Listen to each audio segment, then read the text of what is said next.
देश में तीसरी बार बनेगी मोदी सरकार। एनडीए का आंकड़ा 400 के पार जा सकता है। India TV CNX exit poll का अनुमान 543 सीटों में एनडीए को मिल सकता है 371 से 401 सीटें। बीजेपी को 319 से 338 सीटें मिलने का अनुमान। इंडिया टीवी सीएनएक्स एग्जिट पोल के मुताबिक इंडिया अलायंस को 109 से 139 सीटें मिलेंगी।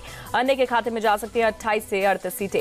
2024 के चुनाव में कांग्रेस की फिर हो सकती है बड़ी हार। पार्टी को मिल सकती है 52 से 64 सीटें। बिहार के सीएम नीतीश कुमार की पार्टी जेडीयू को मिल सकती है 11-13 सीटें। लालू यादव की पार्टी आरजेडी को 2 से 4 सीटों पर करना पड़ सकता है Santosh. India TV CNX exit poll का अनुमान अखिलेश यादव की समाजवादी पार्टी को 10 से 14 सीटें मिल सकती हैं। इंडिया टीवी सीएनएक्स एग्जिट पोल के मुताबिक उद्धव गुट की शिवसेना को मिल सकती है 10 से 12 सीटें। शिंदे गुट की शिवसेना जीत सकती है 5 से 7 सीटें।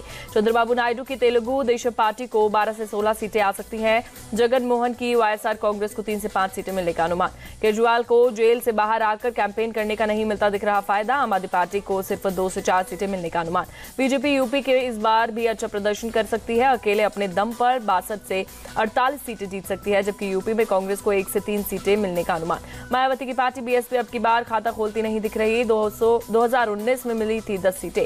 महाराष्ट्र में बीजेपी को 18 से 22 सीटें मिल सकती है। एनसीपी शरद पवार गुट को 4 से 5 सीटें और अजित पवार की पार्टी एनसीपी को 1 से 3 सीटें मिल सकती हैं।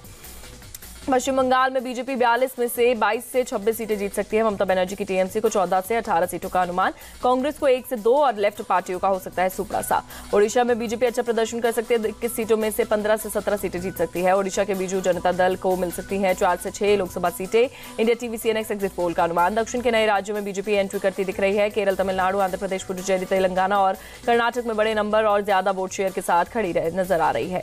तमिलनाडु की 49 सीटों में बीजेपी को 5 से 7 सीटें मिलने का अनुमान। डीएमके को 16 से 18, कांग्रेस को 6 से 8, एआईएडीएमके को 0 से 1 और अन्य को 8 से 10 सीटें मिल सकती हैं। तेलंगाना की 17 सीटों में से बीजेपी 8 से 10 सीट जीत सकती है, जबकि सत्तारूढ़ कांग्रेस 6 से 8 सीटें जीत सकती है। बीआरएस 0 से 1 और एआईएमआईएम भी 1 सीट निकाल सकती है। दक्षिण के दुर्ग कर्नाटक में बीजेपी को थोड़ा नुकसान होता दिख रहा है। 28 सीटों में से बीजेपी को 18 से 22 सीटें मिल सकती है, जबकि कांग्रेस को 4 से 8 और जेडीएस को 1 से 3 सीटें मिलने का अनुमान। इंडिया टीवी सीएनएक्स के एग्जिट पोल के मुताबिक केरल की 20 सीटों में से बीजेपी को 1 से 3 सीट, कांग्रेस को 9 से 11, सीपीआईएम को 3 से 5, अन्य को 4 से 5 सीटें मिल सकती हैं।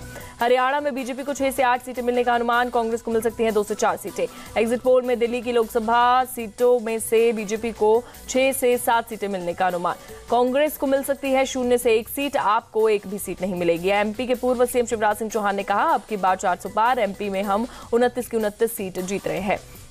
शिवराज सिंह चौहान का विपक्ष पर तंज, अभी उन्हें जो कहना है कहने दीजिए, कुछ दिन बाद ईवीएम को दोषी बताएंगे। केंद्रीय मंत्री हरदीप सिंह पुरी ने कहा, बीजेपी की 10 से 15% सीटें बढ़ रही हैं। बीजेपी 350 सीटें जीतेगी। उत्तराखंड के CM Pushkar Singh Dhami, exit poll का आंकड़ा 4 जून को और बढ़ेगा, ये प्रधानमंत्री की नीति और नीयत की जीत है। एग्जिट पोल पर बोले केंद्रीय मंत्री गिरिराज सिंह, पीएम मोदी की विश्वसनीयता और विपक्ष से असली चेहरे को लोग जान गए हैं। बिहार के डिप्टी सीएम विजय सिन्हा ने एग्जिट पोल पर कहा, पीएम मोदी की गारंटी पर लोगों को विश्वास है और उस विश्वास का बटन दबाकर लोगों ने कमल खिलाया। एग्जिट पोल पर बोले केंद्रीय मंत्री धर्मेंद्र प्रधान, पीएम मोदी की डंका देश में फिर एक बार बच चुका है। एग्जिट पोल पर आम आदमी पार्टी नेता संजय सिंह ने कहा, यह एग्जिट पोल बीजेपी के दफ्तर में तैयार किया गया। जनता का एग्जिट पोल में इंडी गठबंधन को मिलेगी 295 से अधिक सीट। उद्धव ठाकरे की पार्टी के प्रवक्ता आनंद दुबे ने कहा, एनडीए 3 से 4 दिन खुश हो ले, इंडिया अलायंस 295 से ज्यादा सीटें जीतेगी। तमिलनाडु बीजेपी के अध्यक्ष के अन्नामलाई ने कहा, दक्षिण के लोगों ने पीएम मोदी के साथ खड़े होने का फैसला कर लिया। इंडी गठबंधन ने प्रचार में सिर्फ उत्तर दक्षिण किया। कांग्रेस नेता शशि थरूर ने एग्जिट पोल पर उठाए सवाल, कहा 4 जून को सही आंकड़ा पता चलेगा। एग्जिट पोल पर कर्नाटक कांग्रेस अध्यक्ष डीके शिव कुमार बोले, मुझे किसी एग्जिट पोल पर विश्वास नहीं। कांग्रेस नेता प्रियंका खड़गे ने जीत का जताया भरोसा, कहा हमें जनता के पोल का इंतजार करना चाहिए। राजस्थान के डिप्टी सीएम प्रेमचंद बैरवा बोले, 4 जून को बीजेपी के पक्ष में आएंगे नतीजे। एग्जिट पोल पर बीआरएस के कार्यकारी अध्यक्ष केटीआर ने कहा, हम एग्जैक्ट पोल का इंतजार कर रहे हैं। एग्जिट पोल पर जम्मू कश्मीर बीजेपी रविंद्र रैना बोले, बीजेपी के नेतृत्व में एनडीए को भारी बहुमत मिल रही है। यूपी के डिप्टी सीएम ब्रजेश पाठक का बयान, बोले एग्जिट पोल ने दिखा दिया कि बीजेपी प्रचंड बहुमत के साथ तीसरी बार पीएम मोदी के नेतृत्व में सरकार बनाने जा रही है। बीजेपी ने चुनाव आयोग से आरजेडी सुप्रीमो लालू यादव के खिलाफ की शिकायत। आरजेडी के चुनाव चिन्ह वाला गमछा लेकर मतदान केंद्र में जाने का लगाया आरोप, चुनाव आचार संहिता का उल्लंघन बताया। दिल्ली में कांग्रेस चीफ खड़गे के घर हुई इंडिया अलायंस की बैठक। सोनिया गांधी, राहुल गांधी, अरविंद केजरीवाल, तेजस्वी यादव हुए शामिल। बैठक में शरद पवार, अखिलेश यादव, फारूक अब्दुल्ला, कल्पना सोरेन, महबूबा मुफ्ती समेत लेफ्ट के नेता भी शामिल। इंडिया अलायंस की करीब 2.5 घंटे चली मीटिंग। काउंटिंग समेत चुनाव से जुड़े कई मुद्दों पर हुई चर्चा। मीटिंग खत्म होने के बाद इंडिया अलायंस के नेताओं ने दिखाया विक्ट्री साइन। कांग्रेस चीफ खड़गे बोले, हम एकजुट हैं। कांग्रेस चीफ खड़गे ने जताया अनुमान, कहा इंडिया अलायंस कम से कम 295 सीटें जीतेगा। कांग्रेस नेता जयराम रमेश का गृह मंत्री अमित शाह पर आरोप, कहा जिला कलेक्टर्स को धमका रहे हैं शाह। बिहार में इस बार चुनाव में महिला मतदाताओं ने पुरुषों की तुलना में ज्यादा वोटिंग की। पुरुषों ने 53% जबकि महिलाओं ने 61% से ज्यादा वोटिंग की।